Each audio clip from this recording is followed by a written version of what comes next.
lead to them, like, if they're not careful, if they're unhealthy, they can be like, they can become pretty evil. So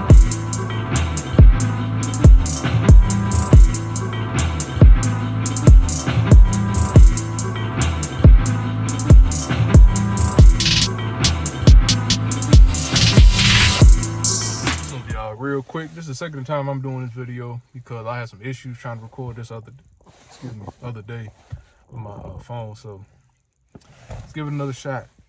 But I want to talk about inferior extroverted sensing and INFJs. Before I go into that, if y'all don't know, with your inferior function, pretty much that's the function where most of your insecurities are, and that's the function where usually when people develop a mental disorder, it's usually linked to their bottom function. And also on top of that, when you're going through pain and stuff like that in life, what happens is, as it relates to Myers-Briggs, you go to your bottom two functions to try to escape reality. Because what your brain is doing is looking for a way to alleviate mental pain. You know what I'm saying? Actually, most mental disorders are actually a way that your brain is using to alleviate pain. And it's kind of crazy to think about because it's almost like saying your mind is making you go crazy just to keep you from going crazy. You know what I mean? Like, it's kind of weird. I don't know. I'm no psychologist. I'm just saying, like, just to, disclaimer, I'm not a psychologist. But anyways, for INFJ, low SC,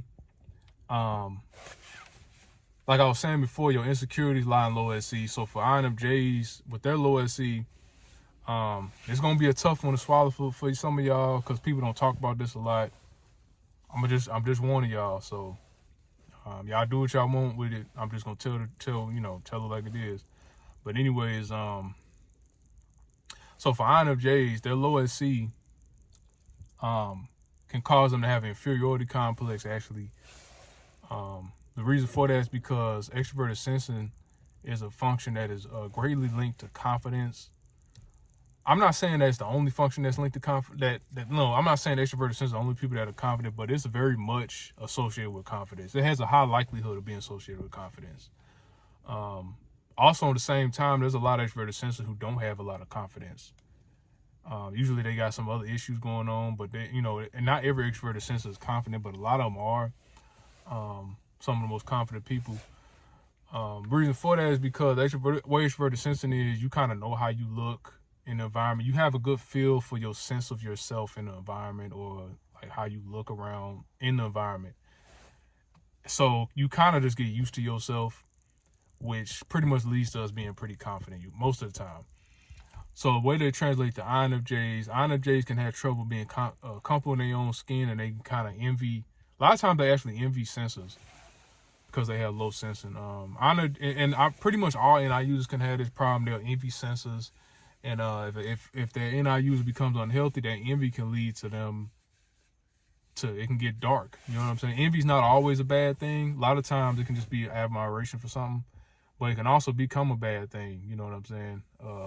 If I tell you right now, jealousy and envy is one of those things that can make a normal person want to kill somebody. But I'm talking about that in a different video. But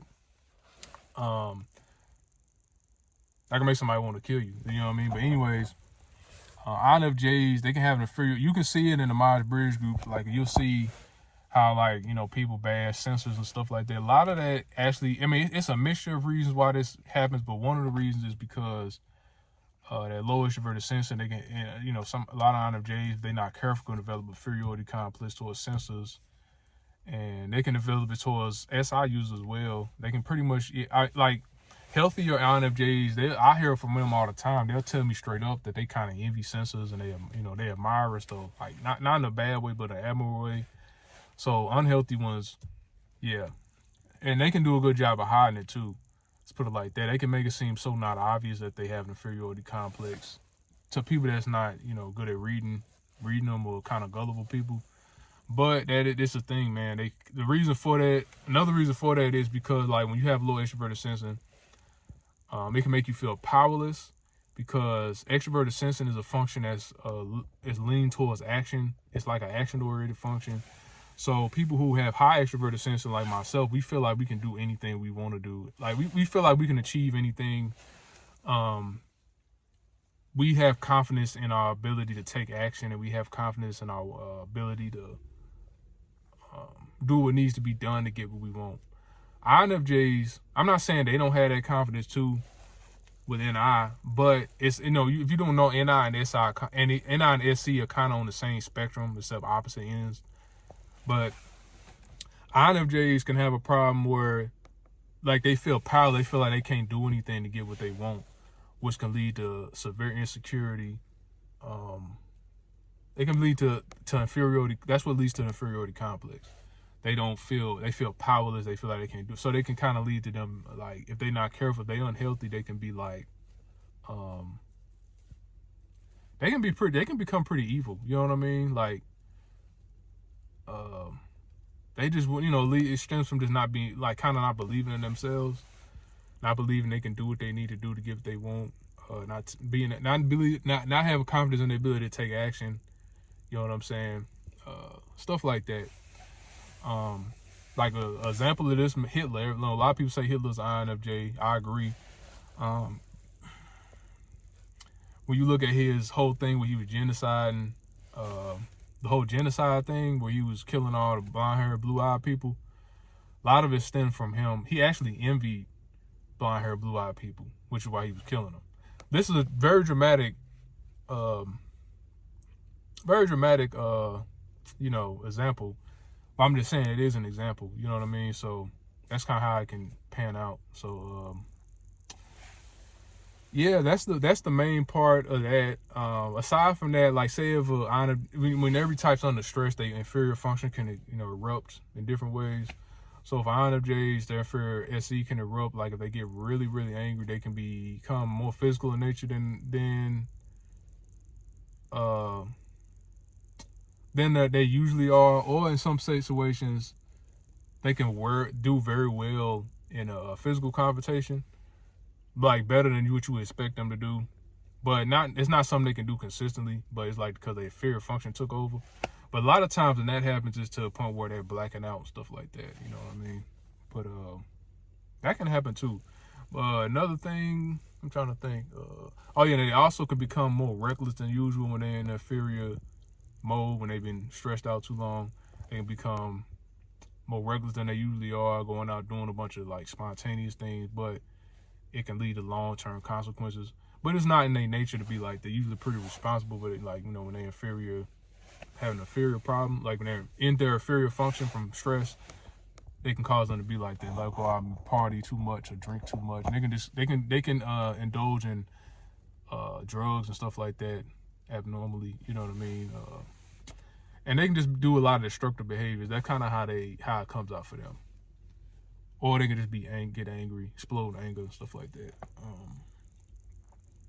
But yeah, man, those are, I guess, the main parts. I'm trying to make sure I didn't leave anything out. Important part. I can go on and on about this, but second time making this video. But yeah, man, like, I also figured out more recently when I started learning about how copyright system works. I was talking about how the people were trying to, they were trying to silence me. Let's just put it like, that's all they was doing. Like, they'll dislike my video, send a bunch of dislikes to my video. So people look at it and they be like, oh, I shouldn't watch that. It's got a lot of dislikes. It's probably a bad video. That's what the idea was. They was doing it to a bunch of people's channels at the time. So, like, yeah, that whole thing, they were trying to silence me. So I also got a false copyright strike on that video as well, which at the time I didn't know anything about copyright system. I didn't know it was a false copyright strike.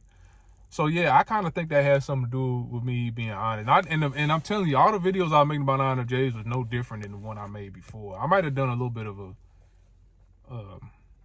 I don't know. Maybe I've gotten a little bit better at making videos since then, but it wasn't very much different than that video. And I got a lot of positive response on that video.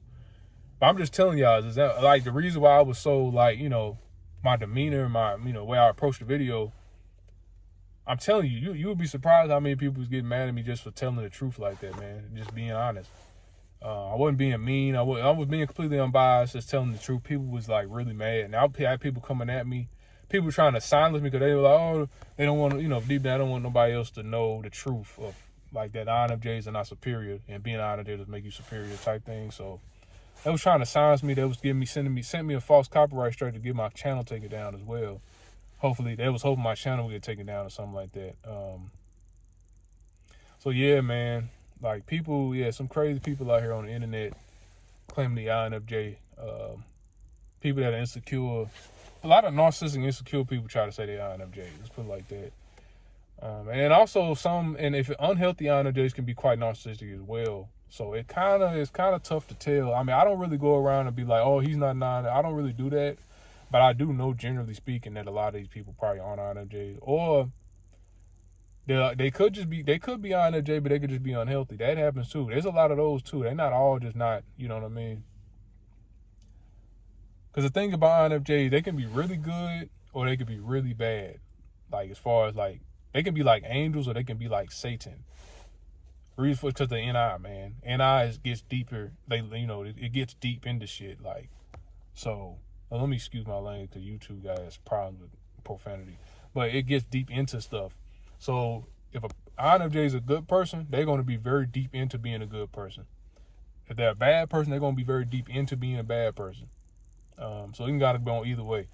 And also, one thing I forgot to mention too, INFJs, I think the number one type, I think they can go, I think if they want to, they can go a real long time without sex. Not saying that they do, but I saw a study that said INFJs are the least likely to masturbate and stuff like that. They don't masturbate a lot. That don't mean they don't have a lot of sex. I mean, a lot of them probably do have a lot, but they also, if they want to, they can go a long time without having sex.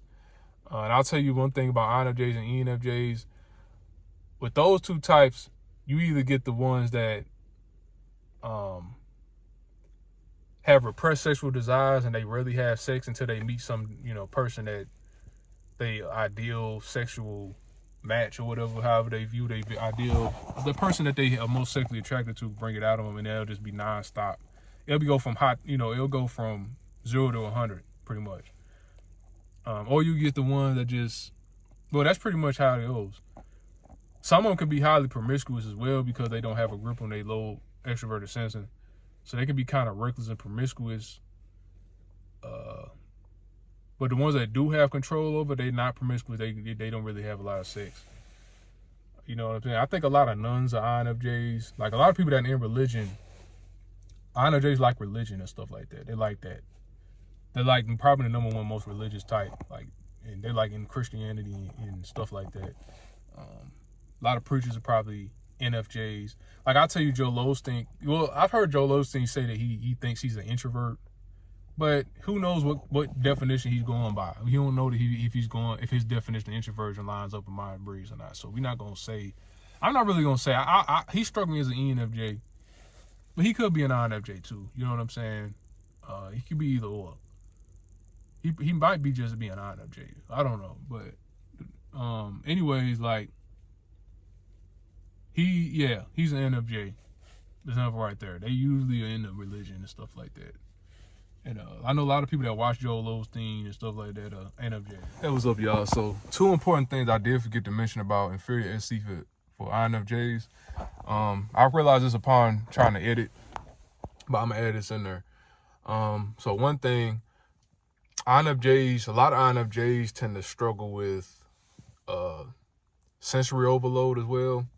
Like if their environments, a lot of INFJs can have problems with, like, they get anxiety when they're in crowds and stuff like that, and they won't like being in environments that are a lot of people and lots of loud noises and lots of things like that. They kind of can have trouble being around that. Not all INFJs, but there are some that are like that. I've dated more than one INFJ. Let's put it like that. I've dated many. One I dated in particular, she was very sensitive to people touching her, and she didn't like being in loud environments for too long, or she'll get real anxious and nervous. Like, I pretty much was the only person she was comfortable with touching her. You know what I'm saying? Other than that, she didn't like people touching her. She was real sensitive about it. Yeah, pretty much. So another thing I forgot to add too is, this is kind of true for all NI users, But people with low SC, they kind of, there's certain type of, with extroverted sense, there's certain little like dynamics we good at, like we're kind of aware of as far as like competition. And we're also kind of aware of sort of darker sides of human nature with extroverted sensing, because we see things for what it is, and we're very aware of what people are doing around us. You know what I'm saying? So, there's a cat right there. But anyway, I don't want to get distracted. But anyway, so that leads to us. You'll see extroverted sensors like, okay, so the main thing about that NI users don't like to, are not aware of, either they're aware of it or they don't like to acknowledge it because of they, But anyways, you see extroverted sensors. We'll talk about jealousy. We'll talk about haters and stuff like that. That comes from us being like, extroverted sensing is a function that's good for competitive environments, and we're very aware of what a competition is doing. So we're aware of jealousy and the type of stuff people would do to win. You know what I'm saying? And we'll talk about it a lot. You know what I'm saying? And our users are not aware of it. They're not aware of people being jealous of them and like stuff like that. They're completely oblivious to it. And they can also even kind of get mad if you talk about it. Which is a thing. You know what I'm saying? And I wouldn't say they get mad, but they can kind of get like, it kind of make them feel uneasy. They kind of want to block it out. Like I've talked to like INTJs about it. There's one INTJ in particular I've talked to about it. He said like he knows stuff like that happens, but he best thing he can do about it is ignore it. You know what I'm saying? Not ignore it, but like block it out and just completely block everything out, because it's too much for him to handle. You know what I'm saying? They really can't handle knowing stuff like that, if that makes sense. Because extroverted sense, we're just aware of competition. We're aware of, people being jealous, like jealous, stuff like that. Those sort of power dynamics we're sort of, it's an instinctual thing that we're aware of certain type of power dynamics when you're extroverted sensor, but it's like more instinctual. It's not so much like extroverted thinking. Extroverted thinking can be aware of competitive environments and what's going on, but it's more logical and factual. They, kind of know, but extroverted sensing is aware of it in a way that's very instinctual, kind of sort of animal-like. You know what I'm saying? So, yeah. I hope that explained that so it makes sense. Two important things I did forget to mention, but that's all I got. Thanks for watching. It looks like my phone didn't stop on me again like it did last time. I was able to get all my thoughts. So it was really hard last time. I think I had I don't know, man. Till I get another camera, it's gonna be kind of tough. Let's put it like that. Doing videos on my phone, which I need to do. I need to get like a new camera pretty soon. So, thanks for watching, y'all.